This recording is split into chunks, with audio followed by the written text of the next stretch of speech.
नमस्ते। योग समन्वय the synthesis of yoga part 1 भाग 1 चैप्टर 10 अध्याय 10 अध्याय। बहुत इंटरेस्टिंग विषय है। वैसे तो सब कुछ बहुत इंटरेस्टिंग है। ये विषय है द 3 मोड्स ऑफ नेचर।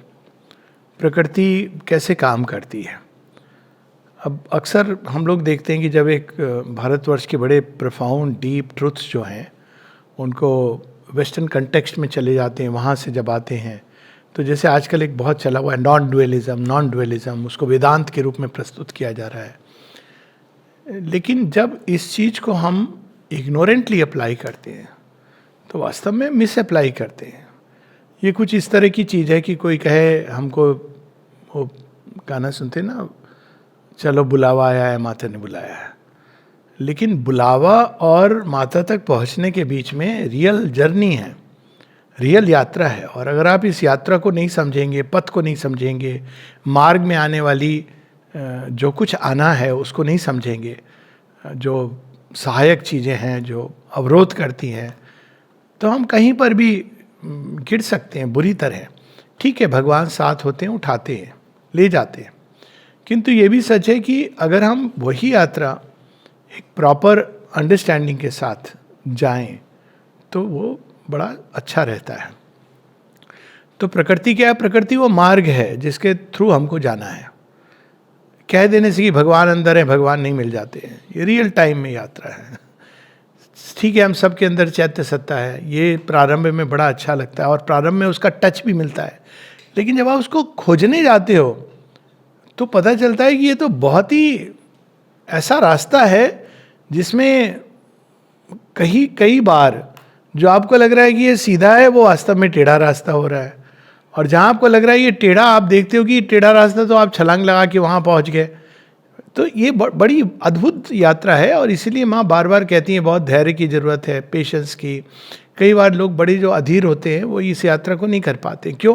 वो चाहते हैं बहुत जल्दी मुझे ये अनुभव प्राप्त हो जाए, मैं योगी बन जाऊं, मैं साधक बन जाऊं। लेकिन धीरे धीरे आप देखते हो कि करना क्या था करना था आपको वो सब कुछ जो आवरण आपने लपेटा था अपने ऊपर, उसी चीज़ को आपको धीरे धीरे खोना था।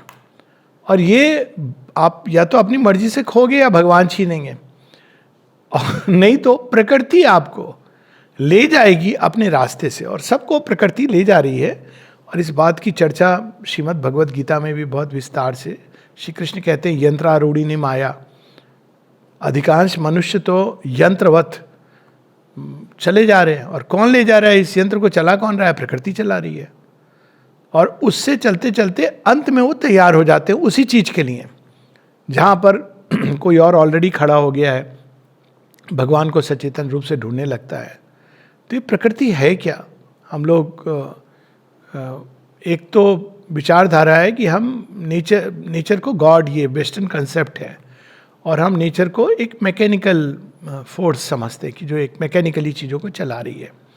लेकिन वो उसका केवल एक धारा है, एक रूप है जो बाहर से दिखाई देता है। लेकिन इसके पीछे प्रकृति अनेकों प्रकार से कार्य करती है। और फिर ये प्रकृति तैयार करती करती अनेकों प्रकार से हमको अपने ही उद्गम स्रोत परा प्रकृति को हैंडओवर करती है। तो ये है इसकी जर्नी। किंतु जो हम लोगों के प्रैक्टिकली, क्योंकि योग को श्री अरविंद कहते हैं कि व्यवहारिक मनोविज्ञान है, इट इज़ प्रैक्टिकल साइकोलॉजी। तो इसमें एक बहुत महत्वपूर्ण रोल जो है, ये बल्कि भारत की अनेकों डिस्कवरीज में से एक है जो बहुत महत्वपूर्ण है, वो है द 3 मोड्स ऑफ नेचर, त्रिगुणात्मक प्रकृति।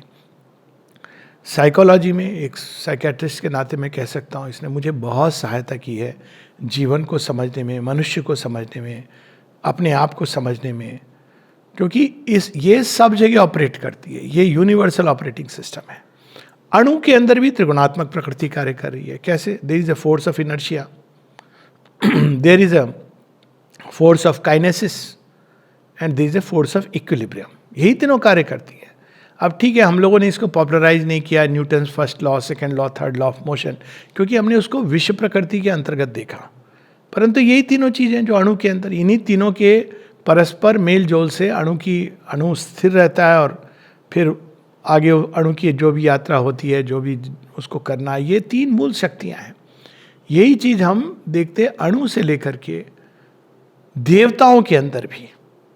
अब इन्हीं के न्यून वेश समावेश से, कुछ कम कुछ ज़्यादा से, हम देखते हैं कि मनुष्य के विकास में, अगर हम लेंस को मनुष्य पर फोकस करें तो मनुष्य के विकास में भी इन्हीं तीनों का हाथ रहता है। और सबसे पहले प्रारंभ में मनुष्य जड़ चिन्ह में होता है, जड़ तत्व से जुड़ा हुआ होता है, फिजिकल मैन होता है। और जब वो फिजिकल मैन होता है तो उसके अंदर तमोगुण अधिक प्रधान होता है, क्योंकि तमोगुण खासकर जड़ तत्व का प्रधान गुण है। और क्यों है तमोगुण? तमोगुण के अंदर क्या है? वो स्थिर रहेगा तो स्थिर ही रहेगा, उसके अंदर कोई प्रवृत्ति नहीं होगी आगे बढ़ने की, इनर्शिया की वो शक्ति है। तो जड़ तत्व जहां पर है, इसी को कहा ना कि भाई इट इज द अनलेस उसको कोई इंपल्शन आए तो वो नहीं बढ़ेगा। तो जड़ तत्व का जो प्रधान गुण है वो तमोगुण है। और तमोगुण के कारण अंधकार, ऑब्सक्योरिटी, डलनेस, ये सब उसके प्रभाव है। तो मनुष्य के अंदर भी शरीर अधिकतर तमोगुण के अधीन रहता है। और चूंकि हम शरीर के अंदर है, इसीलिए थकान होती है, एक समय के बाद आपको निद्रा, भोजन, यही उसका तरीका है। और इसके बाद जो नेक्स्ट लेवल पर मनुष्य आता है वो प्राण चिन्ह में होता है, वो वहाँ रजोगुण प्रधान होता है। तो उसके अंदर एडवेंचरर, पहले एडवेंचरर नहीं होता है, पहले वो डिजायर्स के अंदर कामनाएं जागती हैं, कामनाओं के अधीन होकर वो इधर उधर जाता है। फिर एम्बिशन जागता है, एम्बिशन के बाद उसमें भावनाएं जागती हैं, ये तीनों उसको नचाती हैं। ये तीनों डिजायर्स रूप ले लेते हैं। एम्बिशन का तो बहुत नाचता है व्यक्ति, फिर भावनाओं का तो वो दूसरे ढंग से नाचता है। ये अस्थिर करती है मनुष्य को, लेकिन इन द प्रोसेस वो उसको इधर उधर घुमाने लगती हैं, नचाने लगती हैं। इसके बाद एक समय चलने के बाद सत्वगुण प्रधान मनुष्य आता है। और सत्वगुण मन जैसे जैसे डेवलप होता है वो सत्वगुण प्रधान होने लगता है। तो जड़ तत्व बॉडी का जो प्रधान गुण है वो तमोगुण है, वाइटल का, प्राण का जो मुख्य गुण है वो रजोगुण है। और मन जैसे जैसे डेवलप होता है उसका प्रधान गुण सत्वगुण है। जो माइंड में डेवलप्ड लोग होते हैं वो इंस्टिंक्टिवली इक्विलिब्रियम, हार्मनी ढूंढते हैं, और अगर उनको ना मिले जीवन में तो दुखी होते हैं उससे। रजोगुण इसकी चिंता नहीं करता है। रजोगुण तो मैं चला, मेरी मर्जी, जो मैं चाहूँगा वो करूँगा। रजोगुण की वो बस मूवमेंट, गति, और उस गति को ही वो प्रगति समझता है। लेकिन जो प्रबुद्ध मन है, जो सत्वगुण प्रधान है, वो चीज़ों में ऑर्डर, हार्मनी, इसको वो प्रगति समझता है।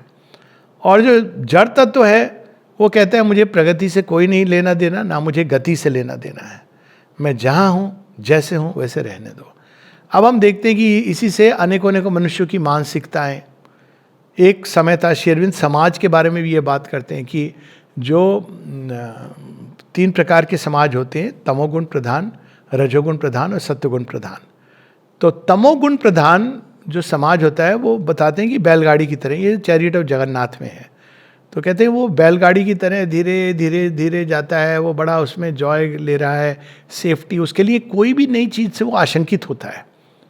उसको अगर बोलोगे मोटर कार, अरे मोटर कार आ गई, बहुत खराब हो गया, रॉकेट चला गया चंद्रमा पे, ये तो हो ही नहीं सकता है, चंद्रमा जी तो हमारे शिव जी के सिर पर है, रॉकेट कैसे जा सकता है। वो हर चीज़ में वो किसी प्रकार के बदलाव से वो परेशान हो जाता है, क्योंकि वो अपनी एक छोटी सी सीमा में, कुकून में रहना चाहता है।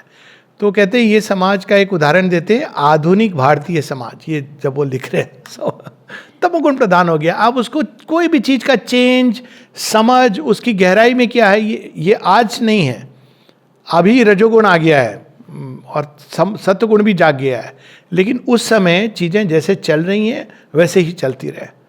और फिर कहते हैं दूसरा होता है रजोगुण। रजोगुण का कैसा होता है? मोटर गाड़ी की तरह जो बहुत तेज स्पीड से जा रही है, तो या तो पहुंचती है या क्रैश करती है। और उसका उदाहरण देते हैं आधुनिक पाश्चात्य जगत जो है वो रजोगुण, मोटर कार की तरह वो समाज रजोगुण प्रधान है।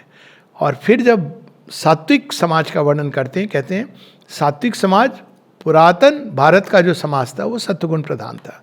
तो आप देखते हैं हर चीज़ को व्यवस्थित करना, हर चीज़ के अंदर एक ऑर्डर, हार्मनी, उसके लिए क्या क्या नहीं किया उन्होंने, कितने सारी उपाय समाज को व्यवस्थित रखने के उन्होंने बनाए हैं।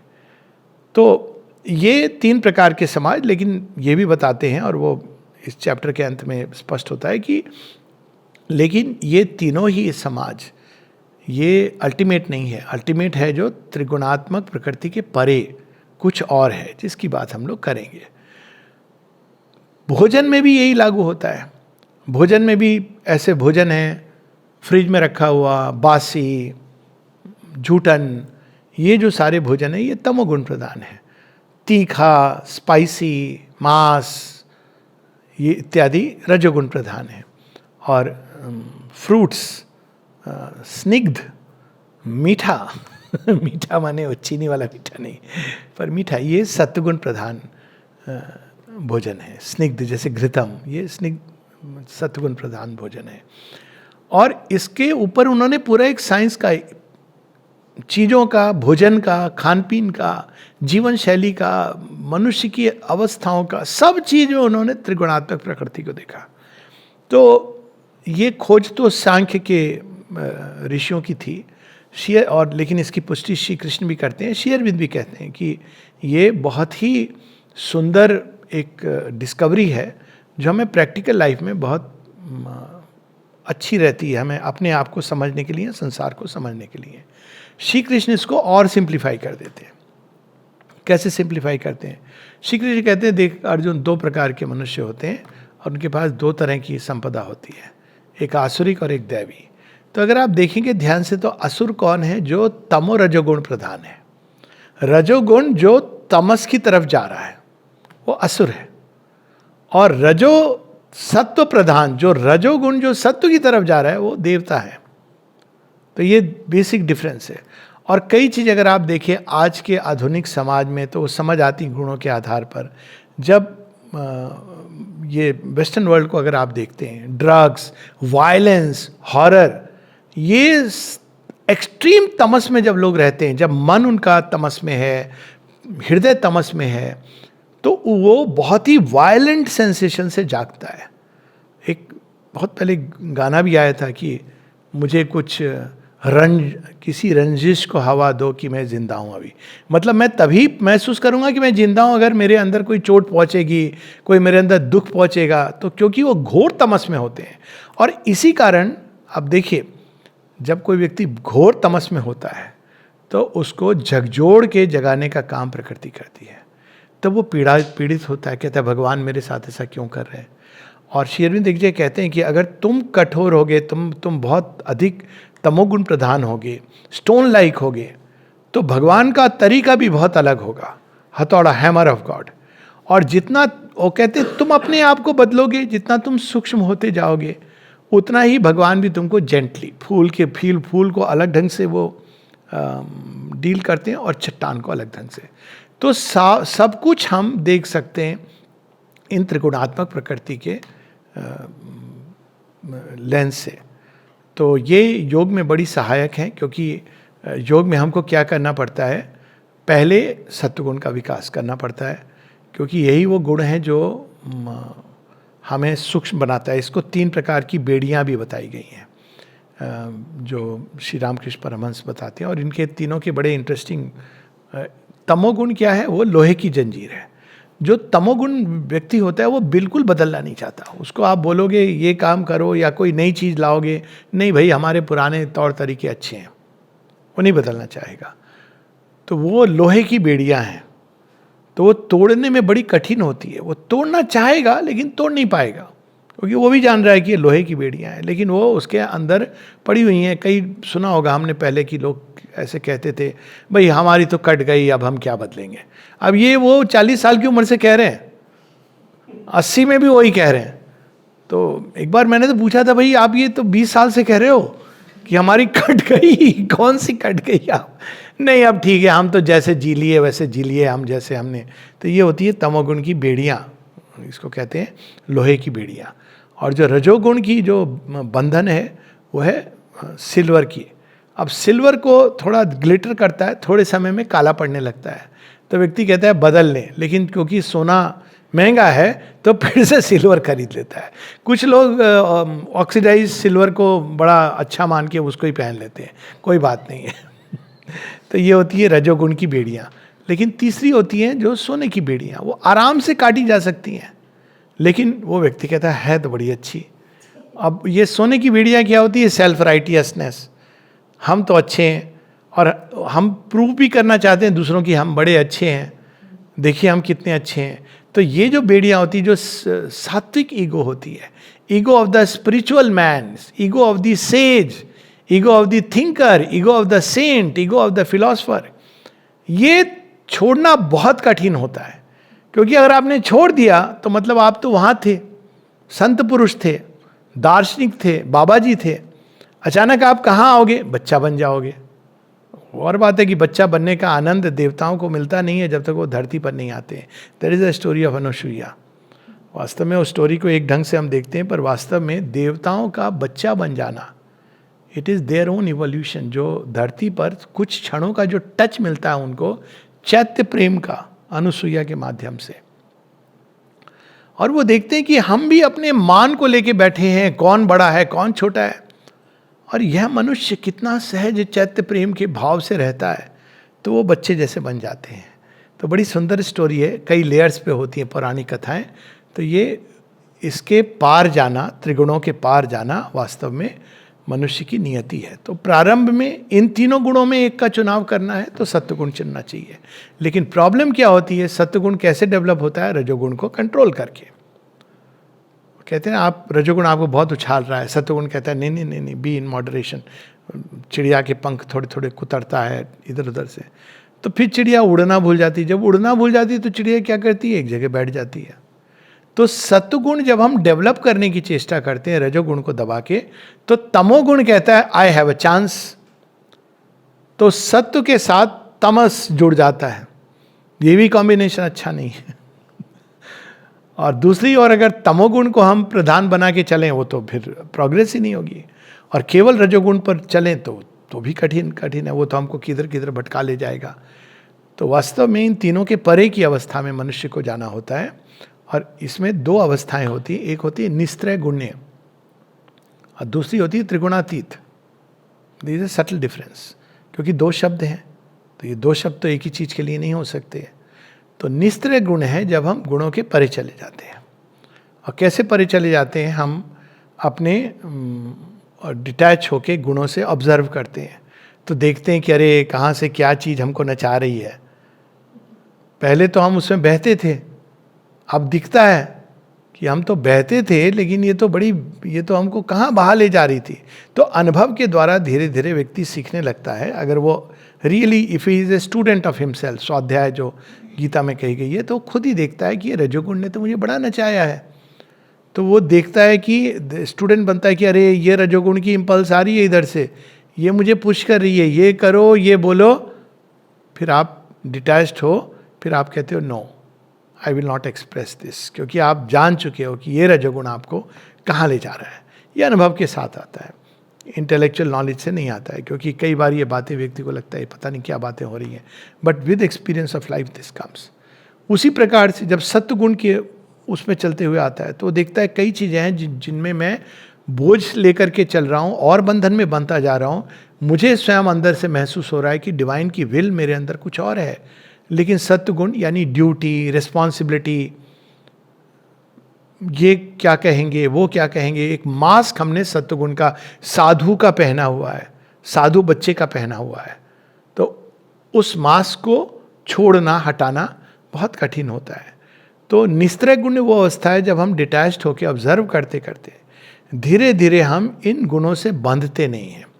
तब क्या होता है, हमारे अंदर ये दोहरी अवस्था होती है। एक अंदर में जो मुक्त है, निस्त्रय गुण है, वो हमारा आत्मन है।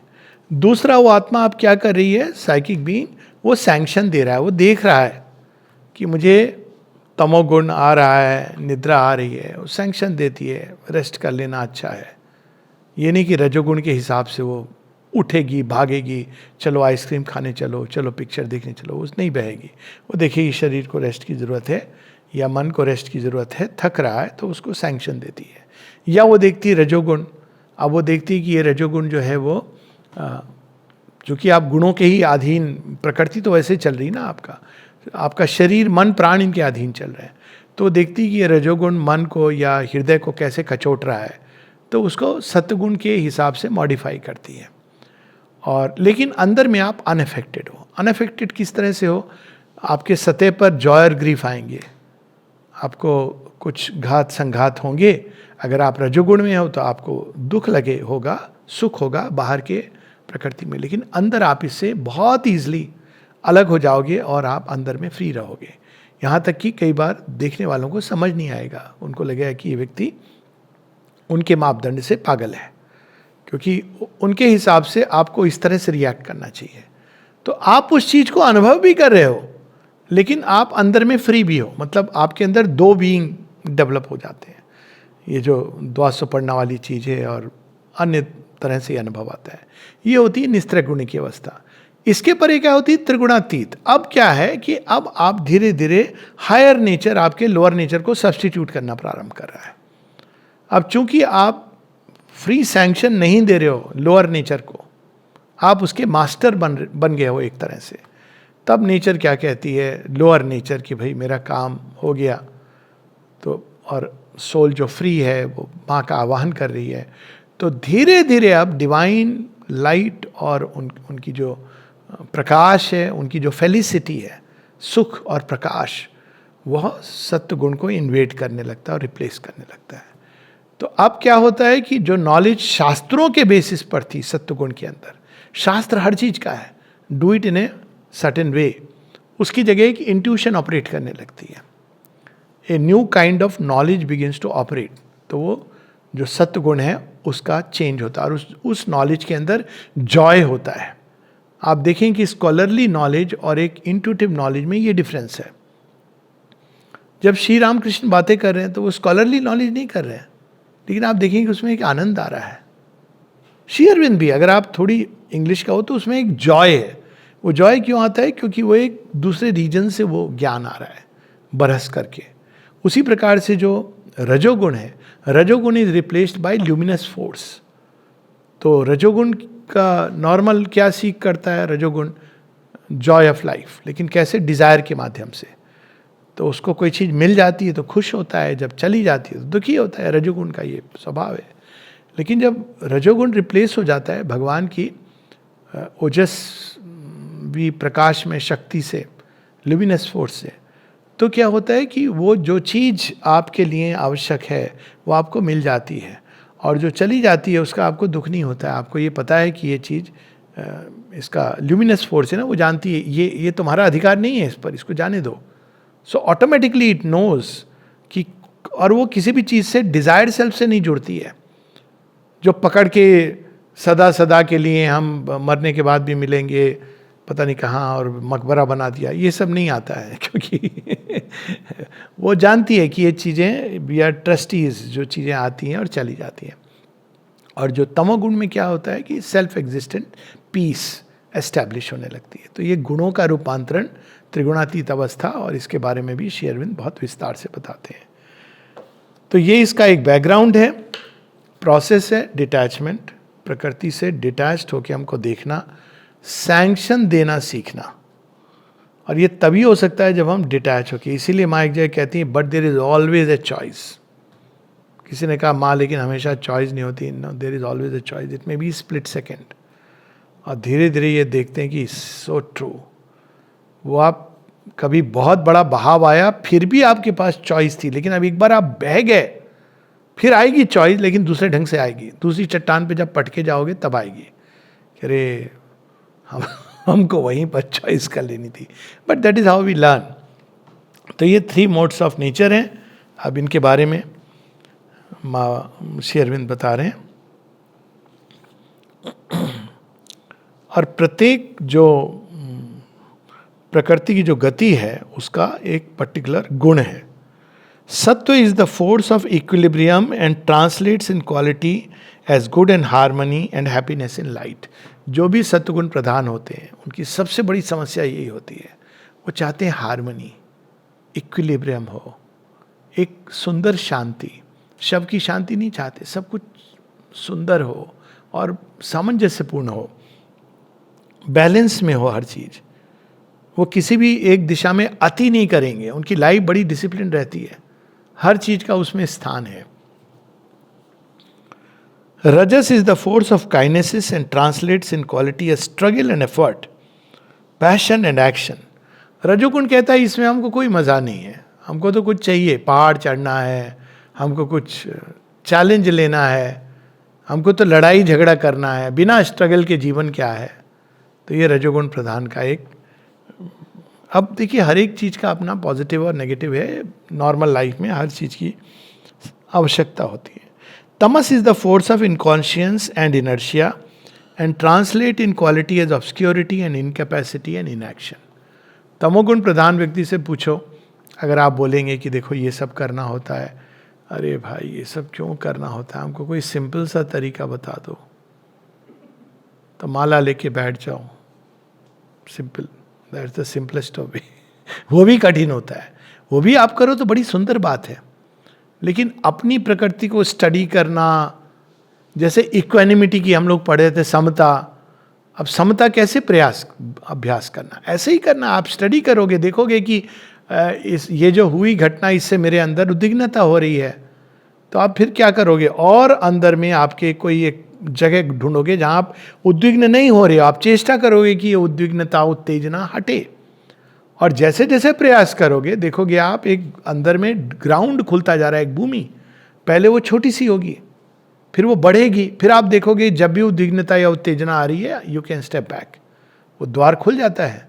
There is a space that is created, जो हमेशा थी लेकिन हम जानते नहीं थे क्योंकि हम प्रकृति के बहाव में बह रहे थे.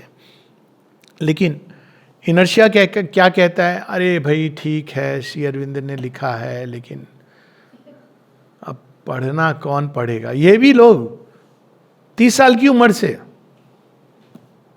70 साल की उम्र तक यही कहते रहते हैं, अरे कुछ तो पढ़ लेते ना, कम से कम, और कुछ नहीं, 1 किताब 2 किताब नहीं पढ़ते हैं. अब आश्चर्य होगा. और इतने जस्टिफिकेशन है इसके, क्यों, तमोगुण. और कोई नई नॉलेज अगर आ रही है, श्री अरविंद माता जी ने कुछ कहा है, आपके पुराने जो समझ है जीवन की उससे टकरा रही है, तो आप क्या चुनते हो, जो पुराना ट्रेडिशनल कंफर्ट जोन है आपका. आप समझने की भी चेष्टा नहीं करते हो कि श्री अरविंद माता जी जो नई चीज ला रहे हैं, क्यों ला रहे हैं, क्यों बता रहे हैं. ज्ञान की प्यास नहीं होती है, तमोगुण में ऑब्सक्योरिटी है, और वो भगवान की ओर भी उसको अल्टीमेटली उसी भाव में सब कुछ बदल देगा मैकेनिकली. जैसे मंदिर जाके आपने माथा टेक लिया, वैसे ही आपने आश्रम के बाहर ऐसे कर लिया, करो अच्छी बात है, रुको मत वहां पर. मतलब दैट इज नॉट एनफ कि भाई आज का मेरा कोटा पूरा हो गया.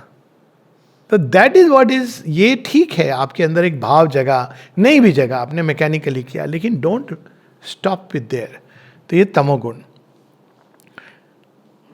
Our own nature of mind, life and body is nothing else then such a formative combination and poise. हर मनुष्य के अंदर ये इन्हीं का कॉम्बिनेशन है, और इसी के, कोई भी व्यक्ति केवल एक धारा में नहीं बहता है, ये तीनों धाराएं त्रिवेणी की तरह गुथी हुई हैं. इसलिए मुझे जो पुराने समय में ना जो लड़कियों की चोटी बनाते थे, ये मुझे बड़ी इंटरेस्टिंग, बड़े होके ये समझ आया कि ये चोटी क्या सिखा रही है. देखो आप देखोगे जो बनाते 3 धाराएं, 3 उसमें होती है, पहले 3 में बांटते थे, फिर उनको गुथते थे, और उसके ऊपर क्या होता था, आपका सिर. तो ये एक्चुअली बड़ी सिंबॉलिक चीज़ है. भारत में सब चीज़ें सिंबॉलिक है. नीचे में रिबन लगा हुआ है आपके, अब वो एक आपका वो है, कहते ना एंटेना या अट्रैक्शन. अब ये 3 धाराओं में कभी एक कभी दूसरी, आप बढ़ते बढ़ते बढ़ते बढ़ते आप अंत में कहाँ पहुँचते हो, अंत में वहाँ पहुँचते हो जहाँ ये तीनों मिल करके एक बन जाती है. तो माता जी से कई बार यहाँ लोग पूछते हैं कि यहाँ पे इनिशिएशन कैसे होता है, तो अब कहते थे पुराने लोग यहाँ के, भाई चोटी पकड़ ली जाती है. अब भगवान, वो चोटी क्या होती है, आपके प्रकृति की जो ये, अब शिखा, हमारी जो प्रकृति है 1 पॉइंटेड हो गई, तो शिखा है. ब्राह्मण की जो शिखा है, प्रकृति 1 पॉइंटेड है. ब्राह्मण की सारी चीजें लक्षण वैसे होते थे, जनेऊ, सात उसका त्रिपुंड, वो और बातें बाद में यही सब रह गए, और साथ में मोटा पेट और दान दक्षिणा के प्रति आकर्षण और मिष्टी का लोभ, यही बच गया. तो भगवान ने वो सब तोड़ दिया. अब ब्राह्मणत्व का सरनेम से कोई लेना देना नहीं होंगे. अमृता की चोटी काटी थी। लेकिन अब देखो तो ये, क्योंकि भारत ने इतना डेवलप किया था अपने जीवन की हर आचार विचार व्यवहार में, वो कहीं ना कहीं नमस्ते ऐसे, ये नहीं हाय बाय हो रहा है तो हर चीज में तो चोटी इज द त्रिकोणात्मक प्रकृति का प्रतीक, जो ले जाके आपको अल्टीमेटली, वो कितने भी नीचे से शुरू करो, वो देखिए स्पाइन के साथ जा रही है। मुझे पता नहीं इसका स्पाइन के साथ कोई ऑकल्ट सिग्निफिकेंस था कि नहीं, आई डोंट नो, पर वो स्पाइन से होती होती अंत में वो आपके सिर पे जा रही है। और बॉडी भी, ह्यूमन बॉडी ऐसे बनी है, अंदर में जो हेड और स्पाइन एक सांप की तरह जिसका वो फन खुलता है, और कुंडलिनी शक्ति भी ऐसी जागृत होती है। तो अगर आप देखें तो हमारा जो समाज था कितना अधिक ज्ञान प्रधान समाज था। ये और बात है कि बाद में हमने उस सबको भूल गए और तोड़ा भी भगवान ने, चूंकि हम भूल गए, it has all been broken. तो ये आगे तीनों गुणों के स्वभाव बताते हैं। जैसे जो तमोगुण प्रधान है उसको आपसे कुछ नहीं सुनना है, जो उसको अपने कंफर्ट जोन में रहना है उसको रहने दीजिए, डोंट डिस्टर्ब हिम। रजोगुण प्रधान है, उसको झगड़ा करना है आपसे, आप उससे कुछ भी कहेंगे उसको, बट इफ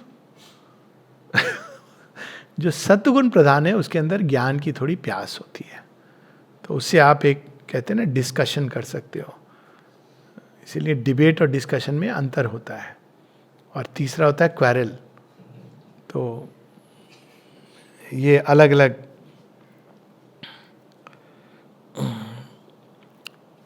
ओके। तो सत्व का, रजस का, तमस का। अब श्री अरविंद इसकी प्रैक्टिस पे बता रहे हैं। When the साधक, ये पेज 236 पर, when the साधक has once stood back from the action of prakriti within him or upon him, and not interfering, not attending or inhibiting, not choosing or deciding, allowed its play। देखिए कितनी इसमें करेज चाहिए इस पथ पे चले। सत्व आपको नहीं, वो ऑटोमेटिकली आपका इनहिबिट कर देगा। इसीलिए श्री अरविंद इस योग के बारे में बताते हैं कि कई बार कि नॉर्मली जो सत्वगुण प्रधान है वो मेंटल कंट्रोल से जीवन को चलाते हैं, क्योंकि वही उनके पास कंट्रोल सिस्टम है। ये नहीं कि बुरा है, अच्छा है, लेकिन जब सत्वगुण की गांठ खोलनी होती है ना, बड़ी मुश्किल होती है, क्योंकि भगवान आपके मेंटल कंट्रोल को लेके साइकिक कंट्रोल से रिप्लेस कर रहे हैं। तो अब क्या होता है कि जो मेंटल कंट्रोल से चीज़ें दबी हुई होती हैं वो आपकी खुल जाती हैं। अब ये बड़ी स्लिपरी स्लोप है। जो रजोगुण प्रधान बोलेगा, बोले हाँ हाँ हाँ देखो, जैसे एक यहाँ के थे वरिष्ठ साधक, जिपमर में एडमिट हुए, तो हर बात में उनको मीन मेक निकालना, ये ऐसा क्यों है, आपके यहाँ ये नहीं है, वो नहीं है, ये गंदा है, लोग ऐसे हैं, डॉक्टर। तो डॉक्टर ने कहा आप तो आश्रम से हैं, योग कर रहे हैं, आपको तो शांत होना चाहिए, बात बात पे क्रोध क्यों कर रहे हैं। तो उन्होंने कहा आप नहीं समझोगे, ये रूपांतरण का योग है। आप नहीं समझोगे डॉक्टर। अब वॉट एवर इट इज, गलत नहीं बोला, लेकिन वो और बात है कि अब ये जस्टिफिकेशन भी कर सकते हैं लोग, बिकॉज अब देखिए आप उस, ये आएगा, ये हर व्यक्ति को इस योग में एट सम पॉइंट, क्योंकि अगर आप मेंटल कंट्रोल से, तो आप देख ही नहीं रहे हो उस चीज को। आप ध्यान से पढ़िए इस सेंटेंस को। ये नहीं कि आपको लूज कर देना है जबरदस्ती कि हाँ भगवान ने कहा हम वाइटल में कूद जाते, ये नहीं कह रहे हैं। वो कह रहे हैं कि तुम्हारे अंदर चीजें उठेंगी जाएंगी, तुमको उनको ऑब्जर्व करना है। अब यहां पर when the sadhak has once stood back from the action of prakriti within him or upon him, and not interfering, not amending or inhibiting, not choosing or deciding, allowed to play and analyzed and watched the process, he soon discovered that her modes are self-dependent and work as a machine once put in action works by its own structure and propelling force। तब आप देखते हो कि ये चीज तो automatic ये काम हो रहा था। मैं आइडेंटिफाई कर रहा था, मैं अच्छा हूं, मैं बुरा हूं, मुझे ये महसूस हो रहा है, मुझे प्रेम हो रहा है, मुझे घृणा हो रही है, मुझे जेलसी हो रही है। वो देखता है कि ये तुम नहीं हो भाई, वो तरंगें आ रही हैं और आप उन तरंगों में बस बह जाते हो, तो आप कहते हो इट इज मी। इसीलिए प्रारंभ में इस योग में जब व्यक्ति उतरता है तो कई बार उसको बहुत प्रकार की चीज़ें जो कल्पना नहीं कर सकता था नॉर्मल लाइफ में, एक आप कई चीज़ें हैं जिसमें नहीं उलझते हो, तो आपके अंदर एक अपने बारे में भी बड़ा सुंदर एक, कहते हैं ना मैं तो साधु हूँ, और बाहर भी यही रहता है। सामाजिक प्राणी एक साधु का एक चोगा ओढ़े हुए रहता है प्राइवेट लाइफ में, वो जो भी हो, मन उसका कचरे से भरा हुआ हो, लेकिन भगवान तो उसकी पूरी क्लीनिंग करते हैं। तो जब आदमी इन चीज़ों को देखता है तो पहले उसको बहुत अपने ही बारे में गिल्ट की फीलिंग्स शुरू हो जाती हैं कि अरे मैं ऐसा हूँ, ऐसा तो मैंने सोचा ही नहीं था। नहीं, फिर वो धीरे धीरे उनसे अपने को डिटैच करता है, तब वो देखता है कि अरे ये प्रकृति का खेल है, और तब वो बाउंस बैक करता है लाइक दिस। फिर वो सैंक्शन देना बंद करता है, फिर वो उससे फ्री हो जाता है। This is the normal process. क्रोध आया, आप बाहर कई कारणों से क्रोध नहीं करते हैं लोग, क्योंकि आप क्रोध करेंगे तो अगला कोई कम नहीं है, आपकी नौकरी भी जा सकती है। यहां आपकी नौकरी जाएगी नहीं, माता जी की गारंटी है। आपने ज्वाइन कर लिया आश्रम, कोई आपको नहीं निकाल सकता, आपकी मर्जी है, आप जो चाहें कर लो।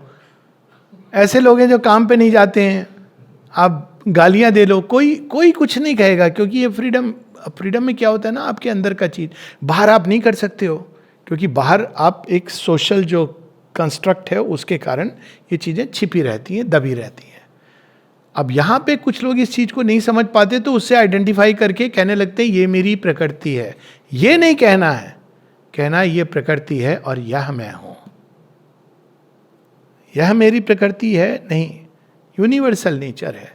फिर आप देखते हो कि सबको ये अपने अपने ढंग से नचा रही है, लेकिन मैं यह नहीं हूं, इससे अलग हूं। ये फर्स्ट स्टेप है इस योग का। तो बाहर से वो आएंगी, तरंगे छुएंगी, जाएंगी। हो सकता है आप उसके कुछ क्षणों के लिए क्रोधित हो जाओ, फिर आप स्टेप बैक करोगे, तो इस तरह उतरते चढ़ते गिरते लुढ़कते पुढ़कते, और खासकर जब भगवान का हाथ पकड़े रहोगे या भगवान आपका हाथ पकड़े रहेंगे, आपको ले ही जाएंगे। जैसे माता या पिता रास्ते पे चल रहे हैं, बच्चे का हाथ पकड़े, जरा तेज चढ़ते, लड़का बच्चा चल नहीं पा रहा है, फिर वो पीछे देखते हैं कि ये तो गिर पड़ रहा है, तो उसको थोड़ी देर गोदी में ले लेते हैं, फिर नीचे रख देते हैं। तो ये योग की यात्रा का एकदम संक्षिप्त वर्णन है। तब हम ये डिस्कवर करते हैं the force and the propulsion come from prakriti and not from the creature. अगर वो फोर्स नहीं होगी, और इसका एक बड़ा सिंपल उदाहरण है, कई बार लोग होते हैं मुझे बड़ा गुस्सा आता है, तो ये तो वेल नोन स्टोरी है, मैंने भी पूछा है, मैंने कहा दिखाओ कैसे आता है। कहते नहीं अभी नहीं आ रहा है। नहीं, आप तो कहते हो ना आता है, कैसे आता है? आप देखिए, आप नहीं कर सकते हो अपने आप को। प्रकृति की तरंगे आती हैं, और अगर प्रकृति आप पर पूरा ओवरराइड कर जाए तो वो कोई कंसिडरेशन नहीं होगा, आप उसके बिल्कुल, कहते हैं ना, you will become that anger all the time. वरना ऑर्डिनरीली वो प्रकृति जब आती है उसकी करंट तो उछलता है, और जब नहीं आती है करंट तो आप नहीं कुछ कर सकते हो। तो यू आर नॉट दैट। ये फोर्स आती है और वो टाइम टू टाइम सर्कुलेट करती है। ये भी देखा होगा, खासकर दिन और रात में डिफरेंस होता है। रात में क्योंकि तमोगुण आच्छादित होता है, तो रात को तमोगुण की फोर्सेस बहुत स्ट्रांग होती हैं। जितनी भी राक्षसी आसुरिक होस्टाइल फोर्सेस हैं, रात को उनका फ्री प्ले होता है। दिन के समय जनरली सात्विक राजसिक ये फोर्सेस का प्ले होता है। तो ये इस तरह से हम देखें तो जीवन को, और फिर बड़ा सुंदर वो है, then he realises how mistaken was his impression that his mind was the doer of his works. His mind was only a small part of him and a creation and engine of nature. मन भी प्रकृति ने गढ़ा है. और फिर आती बड़ी सुंदर line, Nature was acting all the while in her own modes, moving the three general qualities about as a girl might play with her puppets. तो ये हम प्रकृति के डॉल हैं, वो डॉल प्ले कर रही है. गुड्डे गुड़ियों की शादी भी होती थी, गुड्डे गुड़ियों का ये भी हो, सारा गुड्डे गुड़िया का खेल. एक जगह सावित्री में एक लाइन है, the a thinking puppet is this mind of life. आगे कहते हैं the conscious doll is pushed in 1000 ways. तो फिर इस कॉन्शियस डॉल को भगवान के हाथों में सौंपती है, तब वही है कि वो बंदर हनुमान बन जाता है. What is the difference? प्रजाति सेम है, लेकिन हनुमान भगवान की शरण, कहते हैं आप मुझे नचाओ. That is the difference. तो ये पहली चीज उसको पता चलती है. He discovers his ego was all along a tool and plaything. His character and intelligence, his moral qualities and mental powers, his creation and works and exploits, his anger and forbearance, his cruelty and mercy, his love and his hatred, his sin and his virtue, his light and his darkness, his passion of joy and his anguish of sorrow, were the play of nature to which the soul attracted one and subjected lent this passive concurrence. इसलिए भगवान पाप पुण्य का हिसाब किताब नहीं करते हैं. उनको पता है कि उन्होंने जो प्रकृति है उन्हीं की प्रकृति है, उसमें ये नाच रहा है. क्योंकि हिसाब किताब करते तो किसी के लिए होप नहीं होती. वो ले जाते हैं, नाचते नाचते एक टाइम आता है, आप कहते हो भगवान कितना नचाओगे, आप वाला वो ओरिजिनल वृंदावन वाला नाच नचाओ. तो कहते पहले तो तैयार हो जाए इसमें नाच नाच के, जब तू थकना भूल जाएगा ना तब मेरे साथ नाचेगा. तो इस प्रकार से तैयार होती. इसीलिए ये जो हम लोग जज करते हैं लोगों को, इसको लोग बंधे हैं, विवश हैं, प्रकृति से अपनी विवश हैं. And yet the determinism of nature और force is not all. The soul has a word to say in the matter, but the secret soul, the Purusha, not the mind or the ego. Since these are not independent entities, they are parts of nature. For the soul's sanction is needed for the play. अब यहाँ पर शेरविंद का योग अलग होना शुरू हो जाता है. ट्रेडिशनल योग में आप अपने को अगर सेपरेट कर लो, प्रकृति का खेल देख रहे हो आप, you laugh at it, you laugh at it. कई वो उस दिन भी बात हो रही थी ना कि कुछ योगी, और वो इसको ऐसे एक्सप्लेन करते हैं कि देखो इस संसार में अगर रहना है तो हमको लोअर नेचर हमारा ऑपरेटिंग सिस्टम है, तो कोई ना कोई चीज़ को हमको पकड़ के रखना है. स्वामी विवेकानंद जी को क्रोध आता था बहुत इनजस्टिस पर, अब भारत के बारे में कुछ कह दो तो सिस्टर निवेदिता ने कंप्लेन की माँ शारदा को. ये जब ब्रह्म की बात करते तो लगता है पता नहीं कहाँ पर है, भारत के अगेंस्ट कुछ बोलो तो लगता है कि मुक्का मार देंगे. तो कहते ओ यू डोंट अंडरस्टैंड, तुम समझी नहीं. ये माया की चादर उड़ा के रखा है डिवाइन मदर ने, नहीं तो भाग जाएंगे ये. तो एक बंधन जो आपको बांध कि आप रूटेड रहो. श्री रामकृष्ण परमहंस भोजन जल्दी से मुझे प्राण पकौड़ा बन गया अब, but Shri Ramakrishna Paramahamsa is at what stature, what height. तो वो कुछ बंधन को, ये ट्रेडिशनल योग में ये है कि आपको या तो जब तक आपकी शेष कर्म की पूरी जो साइकिल चली है वो खत्म नहीं हो जाती तो प्रकृति अपने आप रुक जाएगी. दैट इज द टाइम आप निर्वाण की अवस्था में चले जाओ, क्योंकि आपके जो कर्म आपने, ये ट्रेडिशनल अंडरस्टैंडिंग बता रहा हूँ, श्री अरविंद की नहीं. तो मोमेंटम जो पास्ट का है वो प्रकृति में चलता रहेगा. आप अलग हो जाओ लेकिन वो चलेगा. क्यों? क्योंकि आपके पास्ट के जो हिसाब किताब हैं वो पूरे होने हैं लोगों के साथ, संसार के साथ. फिर एक टाइम आएगा जब आप जान जाते हो कि ये धीरे धीरे मोमेंटम, अब ये गति कम होने लग रही है, आप एक अंदर की स्टिलनेस महसूस करते हो एंड देन यू विड्रॉ. ये एक ट्रेडिशनल योग का एक अंडरस्टैंडिंग है. लेकिन यहाँ श्री अरविंद कहते हैं नो, नेचर कैन चेंज. कैसे? Not by mental coercion. Mental coercion का परिणाम है युधिष्ठिर. बताते हैं श्री अरविंद, यहाँ पर एक व्यक्ति 40 साल रहने के बाद चले जाते हैं, तो कहते हैं निरोधा कि ये कैसे, ये तो इतना पॉइज्ड व्यक्ति था. और श्री अरविंद कहते हैं तुम लोगों को कुछ समझ तो है नहीं, उसके अंदर मेंटल कंट्रोल था केवल.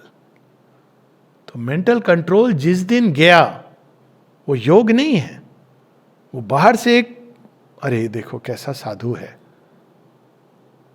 लेकिन वो मेंटल कंट्रोल है. जिस दिन उसकी छत उड़ जाती है तो आप युधिष्ठिर जैसा कृत्य कर बैठते हो कि अपने भाई पत्नी सबको दांव पे लगा देते हो, एक बार नहीं दो बार. और अंत में आप जो भी होता है वो तो पता है. लेकिन ये सोल का, इसीलिए कह रहे हैं नॉट द माइंड्स कंट्रोल, क्योंकि माइंड तो स्वयं पपेट है. परंतु ऑफ द डीपर सोल। ये एक नई चीज है जहां श्री अरविंद कहते हैं सोल अनुमंता भी है, केवल विटनेस नहीं है, साक्षी नहीं है, वो sanctioner of the works of nature. वो सेल्फ मास्टरी है, वो स्वामित्व है। स्वामित्व वो नहीं है कि हम माइंड से चीज़ों को कंट्रोल कर रहे हैं। स्वामित्व है कि जब हमारी सोल जो नेचर के अधीन थी अब उससे बाहर आ जाती है, ना केवल बाहर आ जाती है बल्कि वो प्रकृति को अपने प्रेशर से, साइलेंट प्रेशर से प्रकृति की गति को बदलने लगती है। तो यहाँ इस बात की को श्री अरविंद बता रहे हैं कि soul sanction is needed. An escape from the action of the two inferior gunas is very evidently indispensable if we are to transmute our present nature into a power and form of the divine consciousness. तो इसमें कहते हैं कि लेकिन practice में पहले आप सत्व को कल्टिवेट करते हो। टू इंफीरियर गुनास, तमस और रजस, इनके अधीन हो तो अभी यात्रा बहुत लंबी है। सत्व क्या लाता है? Right principle of right action. Mind कहता है कि नहीं ये उचित, बुद्धि का उपयोग, डिसर्निंग इंटेलेक्ट, आपकी बुद्धि, नीर शिर विवेक, ये चीज़ों का डेवलपमेंट ये आवश्यक है। क्या करना चाहिए क्या नहीं करना चाहिए इसका ज्ञान, ये आपको मास्टरी नहीं देगा लेकिन एटलीस्ट कुछ हद तक आपको आगे ले जाएगा। आप अपने अंदर शुभ चीज़ों का विकास करते हो, दया रादर देन घृणा, क्रोध, उनकी जगह आप अपने अंदर क्षमा का विकास करते हो, दंभ की जगह आप अपने अंदर नति का विकास करते हो। तो ये कॉन्शियस प्रोसेस है, जिनके अंदर नहीं है, जो ऑलरेडी मतलब पास्ट लाइफ से आ गया है, वो अच्छी बात है। तो उस सत्वगुण ये चीज़ें लाते हैं हमारे अंदर जो देविक संपदा है। तो क्यों? क्योंकि tamas incapacitates and takes away the power to respond to divine impulse and the energy to change and the will to progress and make ourselves plastic to a greater shakti. इसलिए तमस को हटाना है। Rajas perverts knowledge, makes our reason the accomplish of falsehood and the abater of every wrong movement। और कैसे justify करेगा? ऐसे से भगवान का उदाहरण देके। ये रजस है जो कहता है अरे देखो श्री कृष्ण भी तो वहां पे संग्राम हुआ था ना, तो उन्होंने तो कहा था शस्त्र उठा। अब शस्त्र उठा उन्होंने कहा था, वो आंतरिक अवस्था, बैकग्राउंड, कंटेक्स्ट सब आउट ऑफ क्वेश्चन। कभी भी शस्त्र उठा लो। श्री कृष्ण सोड ब्रांडिसिंग क्षत्रिय नहीं बना रहे थे। तो ये जो रजस है वो नॉलेज को परवर्ट करता है और हर चीज को परवर्ट करता है क्योंकि वो ईगो और एम्बिशन से ड्रिवन है। Disturbs and twist our life force and it's impulses, oversets the balance and health of the body. Rajas captures all high-born ideas and high-seated movements and turns them to a false and egoistic use. Even divine truth and divine influences, when they descend into the earthly plane, cannot escape this misuse and seizure. हर चीज का वो misuse कर सकता है। इसी का अभिमान हो जाएगा। हम आश्रम में रहते हैं, आश्रमाइट है, उसमें भी आपके अंदर दो, एक जो आश्रमाइट है, एक जो केवल वॉलंटियर है। फिर उसके बाद आपके और प्रकार के अभिमान। हम आश्रम में रहते ही नहीं है, हम कभी आश्रम से बाहर निकल के नहीं गए। अब ये तमस भी हो सकता है, इनकैपेसिटी भी हो सकती है, लेकिन उसका भी अभिमान हो जाता है। और अनेकों प्रकार की चीज़ों का, अनेकों प्रकार से ये रजस, डिवाइन ट्रूथ को भी, it is true that being steadfast in pursuit is a profound thing, लेकिन being steadfast in the practice of yoga and truth is very different from being stuck at one place, stuck in a certain sense. इसलिए श्री अरविंद एक बार कहते हैं, जब किसी ने कहा कि आपके पास जो रहते हैं सबसे पहले वो रूपांतरित होंगे, तो कहते हैं कि तब तो सबसे पहले मेरी ये जो लकड़ी की टेबल है ये रूपांतरित होनी चाहिए। उनका एक तरीका था बताने का। ये बहुत सुंदर बात है कि भगवान की चरण पकड़ लो वहां से, लेकिन अगर भगवान का आदेश हो तो भी आप क्या यही कहेंगे कि नहीं आपका आदेश मुझे नहीं चाहिए, मुझे तो बस यहाँ रहने का सुख चाहिए। सच है, यहाँ रहना बड़ी सुख की बात है, कंफर्ट जोन है। तो रजस क्या करता है, हर चीज को एक अपने हिसाब से justify. Reverse is also true. तो यहाँ पर रजस की बात है। An exclusive resort to sattva would seem to be the way of escape, but there is this difficulty that no one of the qualities can prevail by itself against its two companions and rivals. A quiet peace, happiness, knowledge, love, right sentiment can be founded by the principle of light. But if rajas is absent or completely suppressed, the quiet in the soul tends to become a tranquility of inaction, not the firm ground of dynamic change. ये समस्या है. सत्गुण आपको right thinking, right feeling, right sentiment, हर चीज का right major तो बता देगा, लेकिन रजोगुण को दबा के कर रहा है तो आप उसको जीवन में ट्रांसलेट नहीं कर पाओगे, आप उस सत्य को जी नहीं पाओगे, आपके अंदर वो एक सुंदर भाव की तरह बना रहेगा. और ये सारा बता के फिर बताते हैं कि हमको डिटैच होते जाना है धीरे धीरे. The initial advantage of this process of detachment is that one begins to understand one's own nature and all nature, made wise of their processes. At the same time, he perceives the ego to be nothing better than a device and the sustaining knot of their interaction, and perceiving it, he is delivered from the ignorance of the lower egoistic nature. चोटी यहाँ आके मिलती है, वो not जो है ना वो ईगो की नॉट है, जहाँ से उसको लगता है कि ये डिफरेंशिएशन मैं हूँ.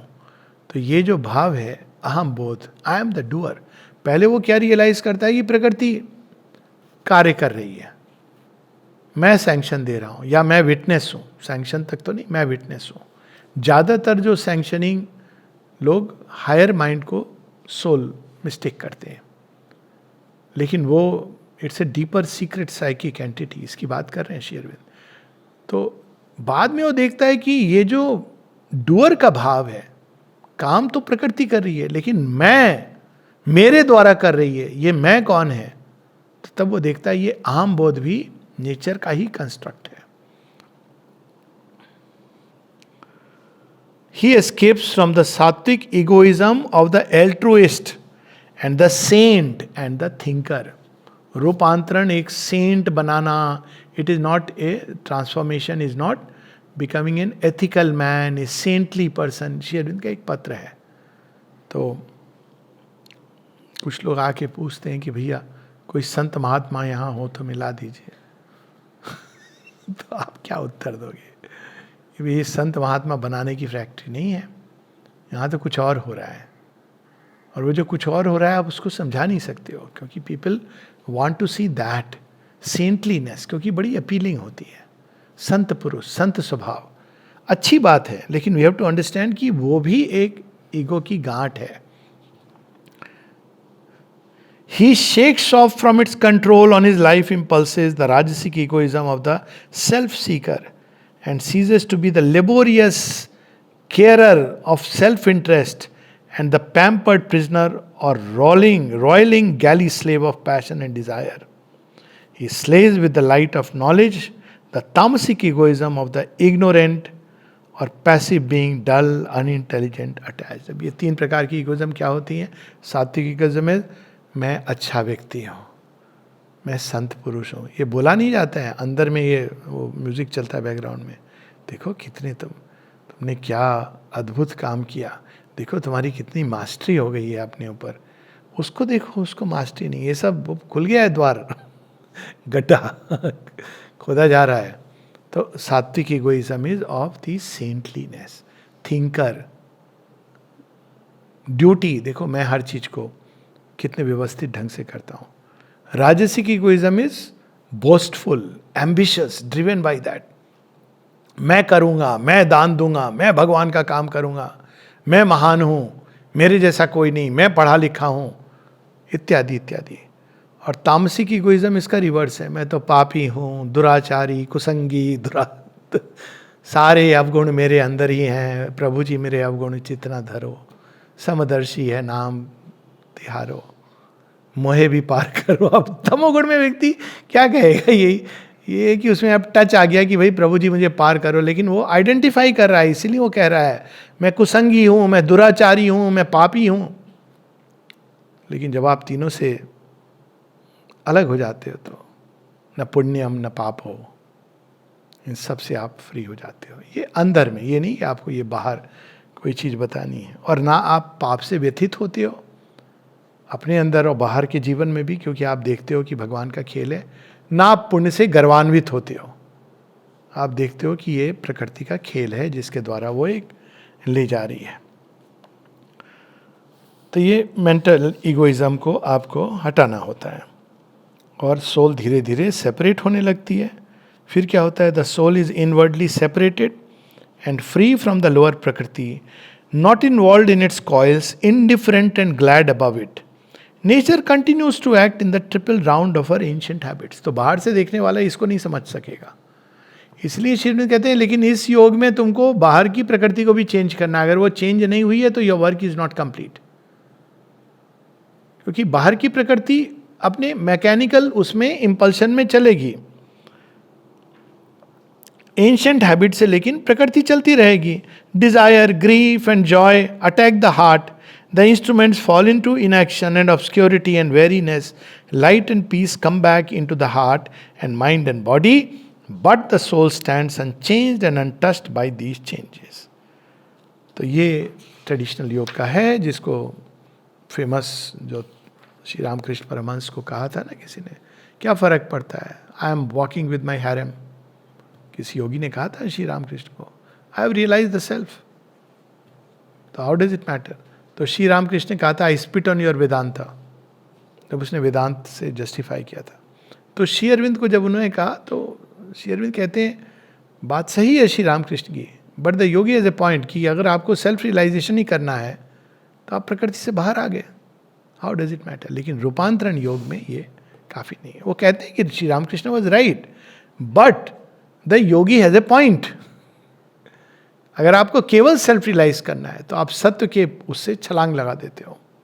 आप एक बार अलग हो गए तो प्रकृति आपकी, तभी तो ये सारी बातें शंकराचार्य जी ने लिखी, पिशाचवत, उन्मत्तवत, बालवत, जड़वत, ये सारी अवस्थाएं प्रकृति के अंदर आ सकती हैं। अब ये धीरे धीरे ले जाते हैं हमको रूपांतरण की ओर। The static freedom of the soul, no longer witness only and knower, is crowned by a dynamic transformation of the nature. Another action becomes possible. तो another action क्या है?